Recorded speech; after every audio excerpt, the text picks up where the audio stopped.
اور بابرکت نام میں آپ سب کو سلام۔ میں آج آپ کے سامنے یسوع مسیح کے 7 صلیبی کلمات میں سے چھٹا بیان کروں۔ آئیے میرے ساتھ کلام مقدس میں سے نکالیں یوحنا 19 باب اور اس کی 30 آیت۔ بس جب یسوع نے وہ سرکہ پیا تو کہا کہ تمام ہوا، اور سر جھکا کر جان دے دی۔ اس کلمے میں یسوع مسیح بطور نجات دہندہ کے ہیں۔ ہمارے کامل نجات دہندہ خداوند یسوع مسیح نے یہ کہہ کر کہ تمام ہوا اپنی زندگی بظاہر تکالیف کے اختتام کا اعلان کیا، لیکن ایسا ہرگز نہیں، کیونکہ یونانی زبان کے یہ الفاظ جس کا ترجمہ تمام ہوا کیا گیا ہے، اس کا مطلب یا مراد وہ کام ہے جو باپ نے بیٹے کے سپرد کیا اور جسے اس نے بڑی کامیابی کے ساتھ مکمل کر کے برملا اعلان کیا۔ چھٹے کلمے کے یہ الفاظ کہ تمام ہوا خداوند یسوع مسیح کے اس کام کی طرف اشارہ کرتے ہیں جو اس نے بنی نوع انسان کے لیے کیا، اور اس میں کسی طرح کی کوئی کمی نہیں ہے۔ یوحنا 17 باب اور اس کی 4 آیت کے اندر لکھا ہے کہ جو کام تو نے مجھے کرنے کو دیا تھا اس کو تمام کر کے میں نے زمین پر تیرا جلال ظاہر کیا۔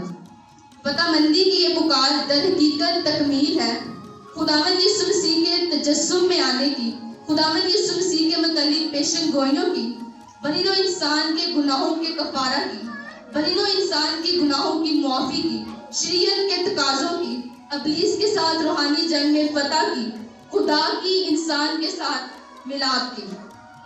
یسوع مسیح کے تجسم میں آنے کا مقصد جسے پولس رسول رومیو کے خط میں لکھتے ہوئے کہا، رومیو 5 باب اور اس کی 12 آیت کے اندر، کہ جس طرح ایک آدمی کے سبب سے گناہ دنیا میں آیا اور گناہ کے سبب سے موت آئی اور سب آدمی میں پھیل گئی، اس لیے کہ سب نے گناہ کیا۔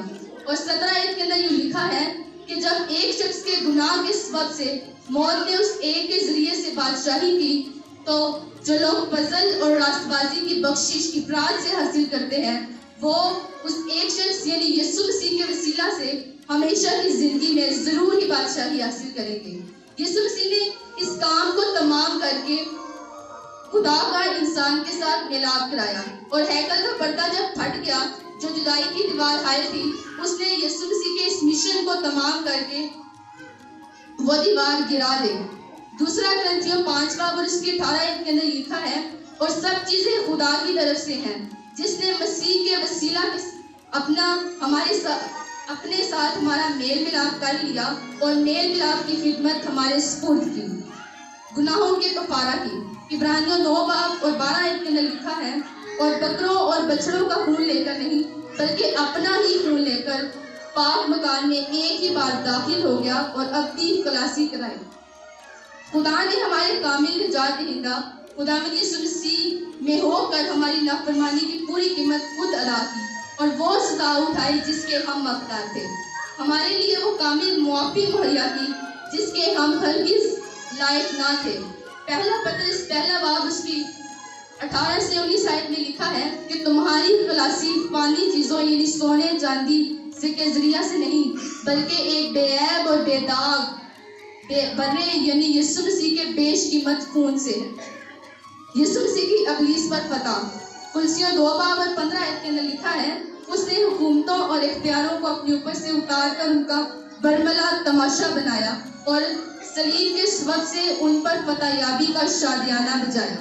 مقدس پولس رسول نے کرنتھیوں کی کلیسیا کو خط لکھتے ہوئے بھی یسوع مسیح کی ابلیس پر فتح مندی کا ذکر کیا ہے کہ یہ فتح نہ صرف ابلیس بلکہ موت، قبر اور گناہ پر بھی فتح ہے، اس لیے ہمیں بھی اس پر ایمان لانے کے سبب سے فتح سے بڑھ کر غلبہ حاصل ہوتا ہے۔ خدا اور انسان کا ملاپ۔ ہمارے کامل نجات دہندہ خداوند یسوع مسیح کے وسیلہ سے نجات بذریعہ صلیب کا اہم اور مقبول ترین پہلو بنی نوع انسان کا خدا کے ساتھ کھوئی ہوئی رفاقت کی بحالی ہے۔ رومیو 5 باب اور اس کی 10 آیت کے اندر لکھا ہے کہ باوجود دشمن ہونے کے خدا سے اس کے بیٹے کی موت کے وسیلہ سے ہمارا ملاپ ہو گیا۔ بنی نوع انسان کے کفارہ کی تکمیل۔ کفارہ مسیحی عقیدہ میں مرکزی حیثیت رکھتا ہے، یعنی خدا اپنی پاک محبت کی کاملیت کے باعث ہمارے کامل نجات دہندہ یسوع مسیح میں ہو کر ہم گنہگاروں کا عوضی بن گیا، اور کفارہ کی ضرورت اس لیے پیش آئی کیونکہ گناہ ایک ہیبت ناک حقیقت ہے اور اسے تب تک کوئی بھی سمجھ نہیں سکتا جب تک اسے اس کی سنگینی کا احساس نہ ہو۔